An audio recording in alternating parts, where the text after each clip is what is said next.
Hello दोस्तों, मेरा नाम है अखिल मित्तल और मैं एक बिजनेस एनालिस्ट हूँ। मैं फ़िलहाल आज आपको मार्केट के वो डार्क साइड के बारे में बताना चाहूँगा जिसके बारे में कोई बात ही नहीं करता है। और मैं मार्केट में आपको ये भी बताऊँगा कि कैसे जो है वो बड़े लोग यहाँ पे मार्केट को मैनिपुलेट करते हैं और कैसे एक छोटे निवेशक जो है वो लॉस खा बैठते हैं उसमें, और कैसे उनसे बचा जा सकता है। तो इन सब चीज़ों के बारे में मैं आपको यहाँ पे पूरी वीडियो में आपको पूरा डिटेल में बताऊंगा कि कैसे आप जो है इन सब फ्रॉड से बच सकते हो। देखिए यहाँ पे जितने भी क्रेजी रिटर्न्स हैं वो क्या फंडामेंटली पीछे कंपनी के बिजनेस को सपोर्ट करते हैं या नहीं करते हैं, ये समझना बहुत ज़रूरी है। यहाँ पे अगर मैं आपको बात करूँ निफ्टी 50 की, तो पिछले एक साल में कम निफ्टी 50 यानी कि overall market, overall top 50 companies ने यहाँ पे 50% का रिटर्न दिया है पिछले एक साल में। और वहीं अगर हम बात करें पिछले एक साल में सबसे ज़्यादा फिलहाल अभी रिटर्न देने वाली, जो कि अभी 4 नवंबर 2021 की बात कर रहा हूँ मैं, पिछले एक साल में सबसे ज़्यादा जो रिटर्न दिया है वो दिया है इक्यूब सोशल इम्पैक्ट टेक्नोलॉजी लिमिटेड ने। तो यहाँ पे इसने दिया है लगभग 28,000 के आसपास का रिटर्न। तो इतना ज़्यादा रिटर्न दिया है, क्या कंपनी का बिजनेस भी इसी रफ्तार से ग्रो किया है? तो इसको जानने के लिए हमें देखना पड़ेगा कंपनी के फंडामेंटल्स को। तो मैं आपको वहाँ पे लेके चलता हूँ। तो फिलहाल अभी मैं आपको लेके आ चुका हूँ कंपनी के फंडामेंटल्स दिखाने के लिए। देखिए एक्यूब सोशल इम्पैक्ट टेक्नोलॉजी कंपनी है जिसकी की net cell quarter quarterly result मैं आपको यहाँ पे शो कर रहा हूँ। तो आप यहाँ पे देखिए 2020 और 2021 जून क्वार्टर का यहाँ पे ज़ीरो दिखाई दे रहा है, दोनों में ही सेल्स। और मार्च क्वार्टर का 2020 और 2021 यहाँ पे भी दोनों के दो ज़ीरो दिखाई दे रहा है, सेल्स कुछ भी नहीं हुई है। और अगर हम बॉटम लाइन यानी कि पैट प्रॉफिट आफ्टर टैक्स की बात करें तो प्रॉफिट यहाँ पे कुछ भी नहीं दिखाई दे रहा, उल्टा यहाँ पे जो है ये टर्म्स हमें नेगेटिव दिखाई दे रही हैं। यानी कि उल्टा कंपनी यहाँ पे लॉसेस देख रही है, झेल रही है। फिलहाल ये तो रही क्वार्टरली रिजल्ट्स की बात। मैं आपको एक बार इसके एनुअलाइज्ड रिजल्ट पे भी लेके जाना चाहूँगा, आपको दिखाना चाहूँगा।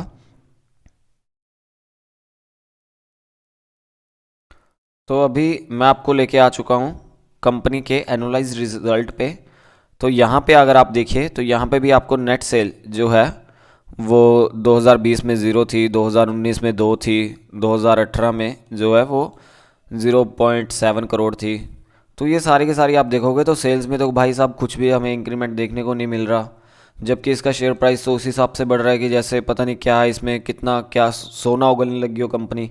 और उल्टा अगर यहाँ पे हम एनुलाइज्ड हम अगर पैट यानी कि प्रॉफिट आफ्टर टैक्स की बात करें तो यहाँ पे भी हमें कुछ खास दिखाई नहीं दे रहा है। यहाँ पे भी नेगेटिव था, यहाँ पे भी नेगेटिव था। अभी टीटीएम में यहाँ पे कुछ एक क्वार्टर में इसने थोड़ा बहुत रिजल्ट जो है वो प्रोड्यूस किया है, अदरवाइज़ ये कंपनी जो है वो कुछ खास अच्छा जो है बिजनेस अपना परफॉर्म नहीं कर पा रही है। उसके बावजूद भी कंपनी इतना अच्छा जो है वो आपको परसेंटेज वाइज शेयर प्राइस में इंक्रीमेंट देखने को मिल रहा है। ऐसा क्यों? तो यानी कि यहाँ पे जो है ऑपरेटर्स का काम चल रहा है। ऑपरेटर्स जो है वो कंपनी को मैनिपुलेट कर रहे हैं। यहाँ पे आप देखिए इतना ज़्यादा जो रिटर्न क्रिएट किया है एक साल में पिछले, तो कंपनी का फंडामेंटली तो कंपनी इतनी ज़्यादा स्ट्रांग है नहीं। और मैं आपको इसका थोड़ा सा, चलो हम किसी और कंपनीज का भी देख लेते हैं। यहाँ पे गोपाला पॉलीप्लास्ट का भी देख लेते हैं। यहाँ पे इसने 12,000 यानी कि 12,000% के आसपास का जो रिटर्न दिया है, और मार्केट ने फिलहाल वही 50% के आसपास ओवरऑल निफ्टी ने जो है वो रिटर्न दिया है। क्या गोपाला पॉलीप्लास्ट जो है ये बिजनेस इसको सपोर्ट करता है इतने शेयर प्राइस को इंक्रीमेंट करने के लिए? तो इसको भी हम जानने के लिए देख लेते हैं। ये सारी की सारी एक्टिविटीज़ जितनी भी हो रखी हैं, ये सारी की सारी एक्टिविटीज़ ये ऑपरेटर्स कर रहे हैं। तो ऑपरेटर्स क्या है, ये शेयर प्राइस को जो है वो मैनिपुलेट करते हैं। अगर आप इस कंपनीज के बारे में देखोगे तो ये बहुत छोटी कंपनीज हैं। यहाँ पे आपको मार्केट कैप भी मैं आपको एक बार दिखा देता हूँ। यहाँ पे हमारे को मार्केट कैप देखने को मिल जाएगा।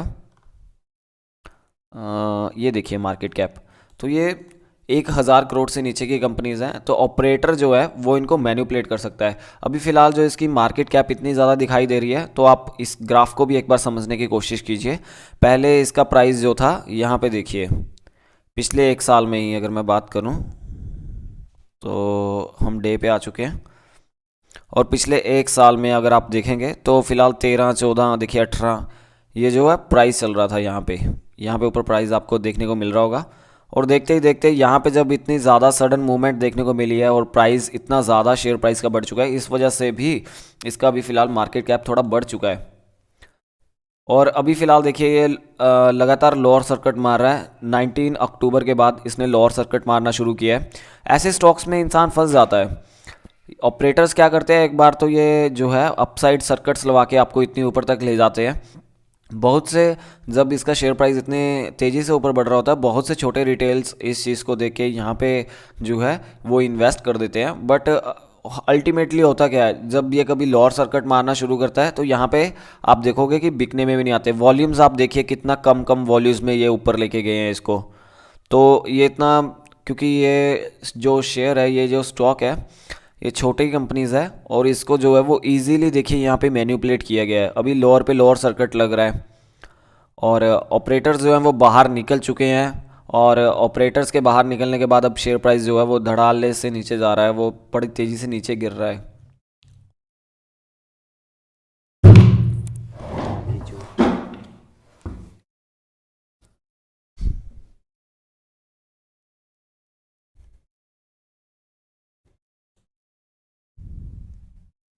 तो यहाँ पे गोपाला का, यहाँ पे मैं आपको एक बार इसके प्राइस मूवमेंट दिखाना चाहूँगा पिछले एक साल में। तो देखिए यहाँ पे ये 16 रुपये, अप्रैल की, इसी साल की ये तो बात हो चुकी है, अप्रैल 2021 की। तो यहाँ पे आप देखिए, यहाँ पे 13, 14, 15, 16 रुपये ऐसे रेट चल रहा था। और देखते ही देखते जब ऑपरेटर की एंट्री यहाँ से शुरू होती है, देखिए यहाँ पे वॉल्यूम्स भी बड़ा बड़ा आने लग गया है। फिलहाल यहाँ पे कुछ भी वॉल्यूम नहीं था।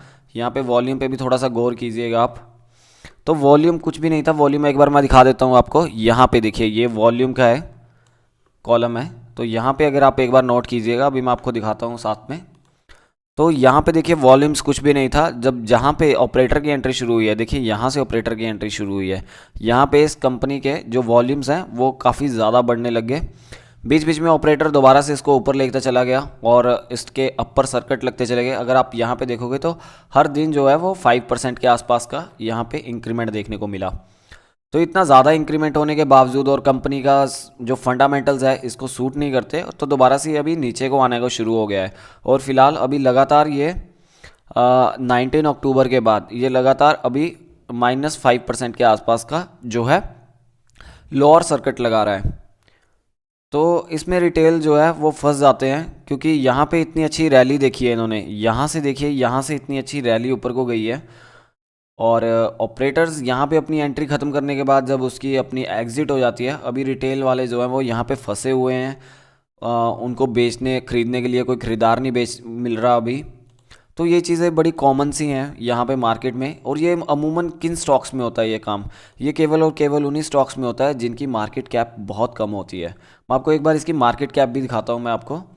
यहाँ पे आप मार्केट कैप पे थोड़ा फोकस कीजिएगा। यहाँ पे मार्केट कैप जो है वो 677 करोड़, यानी <1,000 करोड़ के आसपास है। तो जो कंपनीज इतनी छोटी कंपनीज होती हैं, तो यहाँ पे ऑपरेटर्स का काम करना जो है वो इजी हो जाता है। अगर आपने हर्षद मेहता की वेब सीरीज़ देखी होगी, स्कैम 1992, तो वे क्या करते थे, वे पेनी स्टॉक्स को चुनते थे। पेनी स्टॉक्स वे स्टॉक्स होते हैं जो बहुत छोटी कंपनीज होती हैं, जिनकी की मार्केट में शेयर्स बहुत कम होते हैं, तो इनको इजीली मैनिपुलेट किया जा सकता है। अगर कोई यहाँ पे छोटी कंपनीज में, जैसे ये अभी 600 करोड़ की कंपनी है, अगर यहाँ पे कोई 50 करोड़ के या 100 करोड़ के अगर शेयर कोई खरीदना या बेचना चाहेगा, तो ऑब्वियसली यहाँ पे बहुत ज़्यादा मूवमेंट देखने को मिलेगी। अदरवाइज़ यहाँ पे तो अगर आप देखोगे तो कुछ हज़ार शेयर्स की ही वॉल्यूम हमें दिखाई दे रही है, उसके ज़रिए भी इसको इतना मैनिपुलेट किया गया है। ये कंपनीज अगर आप देखोगे, यहाँ पे मैं आपको लेके चलता हूँ दोबारा से। अगर आप यहाँ पे देखोगे तो कोई भी कंपनी आपको वैसी नहीं दिखाई देगी जो वेल नोन हो, जिसके बारे में आप जानते हो। सारी की सारी कंपनीज वो कंपनीज होंगी जिसके बारे में आपने शायद कभी सुना नहीं होगा। ये इतना ज़्यादा रिटर्न, ये सारी की सारी कंपनीज मैं आपको बताऊं, यहाँ पे आप लिस्ट देख सकते हो और आप खुद भी अपनी एक इन्वेस्टिगेशन कर सकते हो क्या एक्चुअल में इस कंपनीज ने इतना रिटर्न दिया है। तो आप देखोगे कि 1 ईयर में, देखी ना उसमें, तो 1 ईयर में एक्चुअल में इन्होंने इतना ज़्यादा रिटर्न दिया है और कंपनी का बिजनेस इस हिसाब से तो कुछ भी नहीं ग्रो किया। ऑपरेटर्स जो है वो मार्केट को लगातार मैनिपुलेट करने की कोशिश में लगे रहते हैं। और गोपाला पॉलीप्लास्ट का मैं आपको एक बार इसके फंडामेंटल्स भी दिखा देता हूँ, आपको फाइनेंशियल्स पे लेके चलता हूँ मैं कंपनी के। तो आप देखिए यहाँ पे फाइनेंशियल्स में रेवेन्यू जो है वो लगातार हर साल कम होता चला गया है। बढ़ना तो क्या था, उल्टा कम हो गया है। और उसके बावजूद जो शेयर प्राइस है वो हज़ारों गुना जो है वो सैकड़ों टाइम्स जो है वो मल्टीपल वो रिटर्न वहाँ पे प्रोड्यूस कर रहा है। प्रॉफिट की बात करूँ तो यहाँ पे प्रॉफिट भी देखिए कितना अनसर्टेनिटी चल रही है यहाँ पे। 2020 में -20 करोड़ का था लॉस, और यहाँ पे 2019 में भी 90 करोड़ के आसपास का। इस साल थोड़ा सा जो है वो कंपनी ने थोड़ा बहुत प्रॉफिट जनरेट किया है। अदरवाइज़ ये कंपनीज जो है वो कुछ भी प्रॉफिट जनरेट नहीं कर रही हैं। बहुत जो है इसको सारा का सारा जो है वो मैनिपुलेशन किया जा रहा है सिर्फ और सिर्फ। यहाँ पे भी अगर आप देखोगे यहाँ पे ऑपरेटर की एग्जिट हो चुकी है। ऑपरेटर की एग्जिट होने के बाद फिर अभी जो प्राइस है वो लगातार लोअर सर्किट मार रहा है। ऐसे में अगर आप इसमें अगर अपनी एंट्री मार रखी होगी किसी भी प्राइस पे पहले, तो अभी आपके लिए बेचना भी इसको बहुत मुश्किल हो जाएगा, क्योंकि आपको अभी कोई ख़रीदार नहीं मिलेगा इसको। तो जब खरीदार नहीं मिलेगा, डेली के डेली लोअर सर्किट लगता चला जाएगा, ट्रेडिंग सेशन बंद हो जाएगा उस दिन। तो फिलहाल आप इसमें बहुत बुरी तरह फंस जाओगे। फिलहाल मैं आपको दो स्टॉक्स के बारे में दिखा चुका हूँ यहाँ पे। ये एक एक्यूब सोशल इम्पैक्ट टेक्नोलॉजी का भी दिखाया मैंने आपको फंडामेंटल्स। तो दो स्टॉक्स का मैंने आपको दिखा चुका हूँ। सारे स्टॉक्स का यहाँ पे अगर मैं बनाने लग गया तो वीडियो बहुत लंबी बन जाएगी। आप यहाँ पे एक बार इनके नाम्स देखिएगा कंपनीज़ के, और इसको आप अगर करना चाहें तो खुद से रिसर्च कीजिए इस कंपनी के बारे में। आदिना टेक्सटाइल हो गया, continental chemicals, spot king India, तो ये सारी की सारी कंपनीज अगर आप देखोगे तो आपको शायद ही किसी में अच्छी जो है वो फंडामेंटली दिखाई दे। अदरवाइज़ ये सारी की सारी कंपनीज जो हैं ये ऑपरेटर्स के ज़रिए इतनी ज़्यादा बढ़ाई गई हैं। तो ये तो फिलहाल डार्क साइड है, जिसमें कि जो है कम शेयर मार्केट को मैनिपुलेट करते हैं कुछ बड़े लोग जिनके पास पैसा अच्छा खासा होता है। वे मार्केट को मैनिपुलेट करके रिटेल सेगमेंट से जो छोटे इन्वेस्टर्स हैं उनसे जो है वो पैसा कमाने की कोशिश करते हैं। तो यहाँ पे ये purely purely plus minus game होती है ये बिल्कुल ही, जिसमें कि किसी एक का प्रॉफिट और दूसरे का जो है वो लॉस होना ज़रूरी है। तो ऑपरेटर्स की जो एक्टिविटीज़ होती है ये सिर्फ और सिर्फ प्लस माइनस गेम पे ही डिपेंड कर रही होती है। ये एक सडन मूवमेंट क्रिएट करते हैं किसी भी स्टॉक्स में, बाइंग कर करके, और ये जो होते हैं अमूमन ये छोटे कैपिटल के स्टॉक्स होते हैं। छोटे कैपिटल के स्टॉक्स में अगर आप बड़ी इन्वेस्टमेंट्स करते हो या विड्रॉ करते हो यहाँ से अपना अपना पैसा, तो यहाँ पे जो है मूवमेंट बहुत ज़्यादा देखने को मिलती है। तो इसी वजह से यहाँ पे रिस्क बहुत ज़्यादा बढ़ जाता है, और साथ ही साथ रिवॉर्ड भी ज़्यादा बढ़ जाता है। अगर कोई ऑपरेटर पे आप इनिशियल टाइम पे अगर आप एंट्री कर लेते हो ऑपरेटर से पहले, ऑपरेटर उसको फिर फर्दर आगे बढ़ाता है, तो आपको यहाँ पे रिवॉर्ड भी बहुत अच्छा मिल सकता है। ऑपरेटर्स की मूवमेंट को समझना ये भी एक काफ़ी बड़ा एनालिसिस है इसके पीछे, वो भी हम आपको कभी किसी और वीडियो में बताएंगे इसके बारे में। अगर आपको इसके बारे में ज़्यादा जानकारी लेनी है तो हमारे चैनल को आप प्लीज़ सब्सक्राइब कीजिए और हमारी वीडियोस को लाइक कीजिए। हमारे प्लेलिस्ट को देखिए आप एक बार, पहले प्रीवियस हमारी कितने सारा हमने बहुत अच्छा कंटेंट आपके लिए क्रिएट किया है, तो आप वहाँ पे भी एक बार ज़रूर विज़िट कीजिएगा। और फर्दर अगर हम आपके लिए ऐसी इन्फॉर्मेटिव वीडियो लेके आएंगे, और मुझे नहीं लगता कि मार्केट में इतने सारे लोग हैं यहाँ पे, और जो डार्क साइड इतनी बताने को जो शेयर मार्केट की सब बोलते हैं कि इन्वेस्टिंग करो इन्वेस्टिंग करो, बट ये नहीं कोई भी ढंग से बताता कि कैसे इन्वेस्टिंग करें, और कैसे रिस्क फैक्टर यहाँ पे रहते हैं, और कैसे कैसे लोग जो है वो मैनिपुलेशन कर पाते हैं और किस में। मैं आपको बताऊँ तो आप यहाँ पे जिस कंपनीज़ की 1000 करोड़ से नीचे की कैपिटल है, मार्केट कैप है, तो उस कंपनीज को आप मेरे हिसाब से आपको अवॉइड करना चाहिए, क्योंकि वहाँ पे जो है वो ऑपरेटर जो है वो उसको मैनिपुलेट कर सकते हैं। हाँ, अगर आप फंडामेंटली उसको एनालाइज कर रहे हैं, उसके बिजनेस को देख रहे हैं और फिर उसके शेयर प्राइस को देख रहे हैं कि हाँ इसमें ग्रोथ होनी चाहिए, यहाँ पे इतना अच्छा जो है कंपनी जो है लगातार ग्रोथ पोटेंशियल में चल रही है, लगातार अच्छे प्रॉफिट जनरेट कर रही है, तो उस हिसाब से आप यहाँ पे जो है वो इन्वेस्टमेंट कर सकते हैं। अदरवाइज़ इन सभी कंपनीज़ को आप अवॉइड कीजिए, ऐसी कंपनीज़ में आपको नहीं जाना है जहाँ पे बिल्कुल भी सेल्स नहीं हो रही है, बिल्कुल भी प्रॉफिट जनरेट नहीं हो रहा है, सिर्फ और सिर्फ प्राइस ही बढ़ते चला जा रहा है, बढ़ते चला जा रहा है। तो इनका कोई पता नहीं है ये कब गिरना शुरू हो जाए। तो फिलहाल इस वीडियो में इतना ही। Thank you so much. Please share और सब्सक्राइब कीजिए हमारे चैनल को।